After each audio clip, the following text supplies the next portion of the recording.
বাংলাদেশের জাতীয় বাজেটে কালো টাকা সাদা করার সুযোগ দেওয়া নিয়ে তুমুল সমালোচনা হচ্ছে।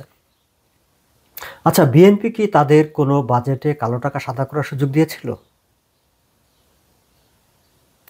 বিএনপি মহাসচিব মির্জা ফখরুল ইসলাম এই তথ্য কিছুতেই মনে করতে পারলেন না এবং তিনি নিজেও দাবি করলেন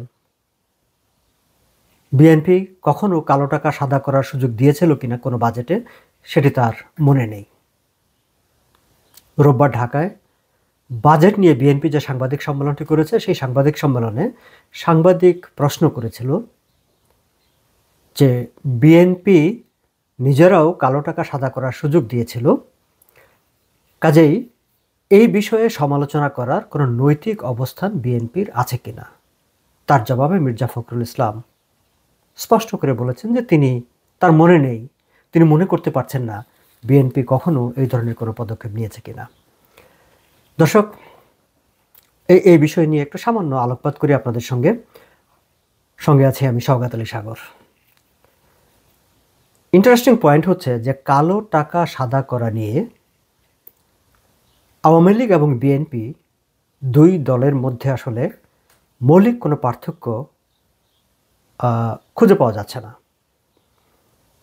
যদিও অর্থনীতিবিদরা, সুশীল সমাজ, আমরা নিজেরাও কালো টাকা সাদা করার এই যে ঢালাও সুযোগ দেওয়া হয়েছে তার বিরোধিতা করছি এবং বাজেট পেশ করার পর থেকে বিএনপির বিভিন্ন নেতারা, আপনারা নিশ্চয়ই খেয়াল করেছেন, টেলিভিশনে, পত্রপত্রিকা তাদের বক্তব্য প্রকাশিত হয়েছে এবং তারা তুমুল সমালোচনা করছেন এই যে কালো টাকা সাদা করার সুযোগ দেওয়া নিয়ে। এবং রোববার বাজেট নিয়ে বিএনপি যে সাংবাদিক সম্মেলনটি করেছে তারা বাজেটটিকে পুরোপুরি প্রত্যাখ্যান করেছে।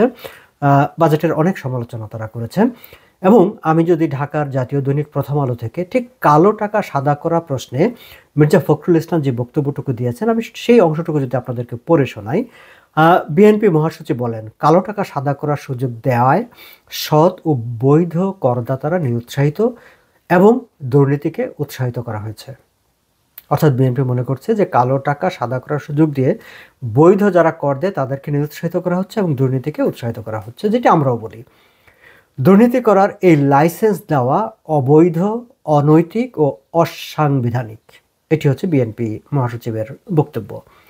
সরকারের আনুকূল্যে বেড়ে ওঠা আজিজ বেনজিরদের মতো দুর্নীতিবাজদের কালো টাকা সাদা করার ঢালাও সুযোগ সৃষ্টির জন্যই এই ব্যবস্থা নেওয়া হয়েছে বলে মির্জা ফখরুল ইসলাম সাংবাদিক সম্মেলনে মন্তব্য করেন। যাই হোক, এই সাংবাদিক সম্মেলনেই প্রশ্ন করা হয়েছিল, আমি এই অংশটুকু ঢাকার আরেকটি জাতীয় দৈনিক আজকের পত্রিকা থেকে নিয়েছি, আমি একটু আপনাদেরকে পড়ে শোনাই। প্রস্তাবিত বাজেটে এরই মধ্যে কালো টাকা সাদা করার সুযোগ নিয়ে অনেক সমালোচনা করেছেন বিএনপি নেতারা। এটি ঢাকার আজকের পত্রিকা লিখছে, বিএনপির আমলেও কালো টাকা সাদা করার সুযোগ দেওয়া হয়েছিল। সেক্ষেত্রে এ বিষয়ে বিএনপির সমালোচনা করার নৈতিক অবস্থান আছে কিনা জানতে চাওয়া হয় বিএনপি মহাসচিবের কাছে। উত্তরে মির্জা ফখরুল ইসলাম বলেন, আমি ঠিক মনে করতে পারছি না, আমার মনে নেই।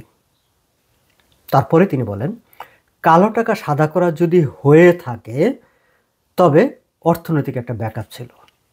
আচ্ছা, অর্থনৈতিক ব্যাকআপটা কি? এবং অর্থনৈতিক ব্যাকআপ থাকলেই তিনি যেটিকে এখন বলছেন যে এটি দুর্নীতিকে উৎসাহিত করা হয় যে কালো টাকা সাদা করার সুযোগ যে দেওয়া হলে বাজেটে, তাহলে অর্থনৈতিক কোনো ব্যাকআপ থাকলে সেটিকে তখন দুর্নীতিকে উৎসাহিত করা হয়নি। আমরা জানি যে তত্ত্বাবধায়ক সরকারের সময়ে সাবেক প্রধানমন্ত্রী, বিএনপি চেয়ারপারসন বেগম খালেদা জিয়া এবং সাবেক অর্থমন্ত্রী সাইফুর রহমান, বিএনপির সময়কার অর্থমন্ত্রী সাইফুর রহমান নিজেরাও কালো টাকা সাদা করেছেন। এগুলো নিয়ে রাজনৈতিক অঙ্গনে তুমুল কথাবার্তা হয়। আওয়ামী লীগ এগুলো প্রায়শই রাজনৈতিক বক্তৃতায় এই কথাগুলো তারা উল্লেখ করেন। এবং মির্জা ফখরুল যখন বলছেন যে কালো টাকা সাদা করার সুযোগ দেওয়াটি হচ্ছে আসলে দুর্নীতিকে লাইসেন্স দেওয়া বা দুর্নীতিকে উৎসাহিত করা, এবং তখন আবার তিনি বলছেন যে তাদের সময়ে যদি এটি দেওয়া হয়েও থাকে তবে সেটির কোনো একটি অর্থনৈতিক নিশ্চয়ই ব্যাকআপ ছিল। তারপর তিনি আবার, আমি আজকের পত্রিকা থেকে মির্জা ফখরুলের বক্তব্যটুকু পড়ে শোনাই, তিনি আবার একটি ব্যাখ্যাও দিয়েছেন। অপ্রদর্শিত আয় এবং কালো টাকার মধ্যে পার্থক্য আছে। তিনি কিন্তু কালো টাকাকে আর কালো টাকা বলতে চাচ্ছেন না, তিনি বলছেন যে এই দুটোর মধ্যে যেটি মানে আনডিসক্লোজড মানি, যে মানিটা ডিসক্লোজ করা হয় নাই, অপ্রদর্শিত আয়। অপ্রদর্শিত আয় মানে হচ্ছে কি যে আপনি আয় করেছেন কিন্তু আপনি ট্যাক্স দেন নাই, সেটিকে তিনি বলতে চাচ্ছেন যে অপ্রদর্শিত আয় এবং কালো টাকার মধ্যে পার্থক্য আছে। বলা ছিল অপ্রদর্শিত আয়। হ্যাঁ, বিএনপির সময় সেটাকে কালো টাকা তারা বলে নাই, অপ্রদর্শিত আয় বলেছে। অর্থাৎ আমি ঠিকভাবে আয় করেছিলাম সেটা দেখানোর একটা ব্যাপার ছিল হয়তোবা, হয়তোবা। তবে আমি নিজেও বিষয়টা নিয়ে পরিষ্কার না।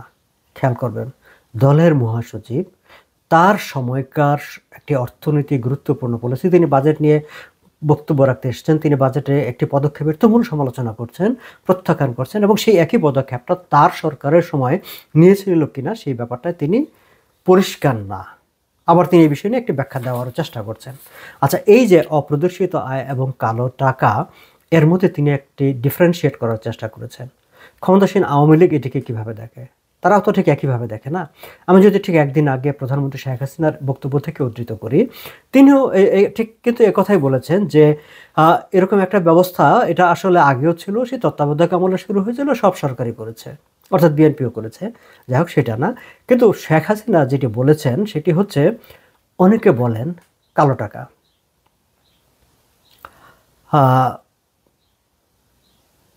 এটা শুধু কালো টাকা, কিন্তু ঘটনা এটা নয়। শেখ হাসিনা বলছেন এটা শুধু কালো টাকা নয়, জিনিসের দাম বেড়েছে, এখন 1 কাঠা জমি যার সেই কোটিপতি, কিন্তু সরকারি যে হিসাব সেই হিসাবে কেউ বেচেন না, বেশি দামে বেচেন বা কিছু টাকা উদ্ধৃত হয়।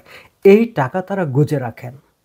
গুজে যাতে না রাখেন, সামান্য একটা কিছু দিয়ে সেই টাকা আসল পথে আসুক, জায়গা মতো আসুক, তারপর তো ট্যাক্স দিতে হবে। এটি হচ্ছে শেখ হাসিনার ভাষ্য। অর্থাৎ ঘুরে ফিরে কিন্তু সে একই কথা, যে আপনি বাড়ি বিক্রি করলেন কিংবা আপনি আয় করলেন, সেই আয়ের একটি অংশ আপনি দেখালেন না, মানে সেটির জন্য যে প্রয়োজনীয় ট্যাক্স দেওয়ার আপনি ট্যাক্স দিলেন না, যেটিকে মির্জা ফখরুল অপ্রদর্শিত আয় বলছেন। শেখ হাসিনা সেটিকে একটু অন্যভাবে বলছেন যে গুজে রাখা, আপনি গুজে রাখছেন। তাহলে কিন্তু দেখা যাচ্ছে যে কালো টাকার প্রশ্নে মূলত আওয়ামী লীগ এবং বিএনপি দুটি দলের অবস্থানই কিন্তু একই জায়গায়, কোনো পার্থক্য আসলে সেই অর্থে নাই। মির্জা ফখরুল যেটিকে অপ্রদর্শিত বলছেন, প্রধানমন্ত্রী শেখ হাসিনা সেটিকে গুজে রাখা অর্থ বলছেন, অর্থাৎ যেটি দেখানো হয়নি, তাই তো? কিন্তু প্রবলেম হচ্ছে, মির্জা ফখরুল ইসলাম কালো টাকা সাদা করার বিষয়টি নিয়ে তুমুল কঠিন রাজনৈতিক বক্তব্য দিচ্ছেন, দুর্নীতিকে উৎসাহিত করার কথা বলছেন, দুর্নীতিকে লাইসেন্স দেওয়ার কথা বলছেন, কিন্তু তার সরকারের সময় যে পদক্ষেপটি নেওয়া হয়েছে সেটি নিয়ে আর তখন তিনি সেটি ভুলে যান, যে নেওয়া হয়েছিল কিনা, কিভাবে নেওয়া হয়েছিল, ব্যাকআপ কী ছিল, নানা কথার মানে বাগাড়ম্বরের ভিতর দিয়ে তিনি সেখান থেকে পাশ কাটিয়ে যেতে চান। That is the problem. এটা হচ্ছে আমাদের রাজনীতি, এটি হচ্ছে স্ববিরোধিতার রাজনীতি, এটি হচ্ছে আসলে এক ধরনের ভাওতাবাজির রাজনীতি।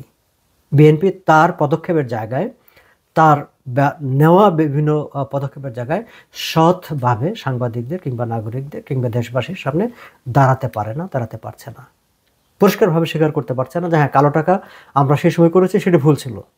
আর যদি সেই সময় সেটা ভুল হয়ে থাকে, এখনও ভুল। আর যদি সেই সময় ভুল না হয়ে থাকে, তাহলে তারা অন্তত বলতে পারে না যে এখন এটি ভুল। আমরা সাধারণ মানুষ সেই সময় একটু সমালোচনা করেছি, এখনও সমালোচনা করি, ভবিষ্যতেও সমালোচনা করব। আমরা মনে করি যে ঢালাওভাবে অপ্রদর্শিত আয় বলি বা কালো টাকা বলি, যেভাবেই বলি না কেন, এটিকে এইভাবে মানে সামান্য নামমাত্র কর দিয়ে কোনো প্রশ্নহীনভাবে বৈধ করার সুযোগ দিয়ে দেওয়াটা ঠিক না। আজ এই পর্যন্ত দর্শক, ভালো থাকবেন।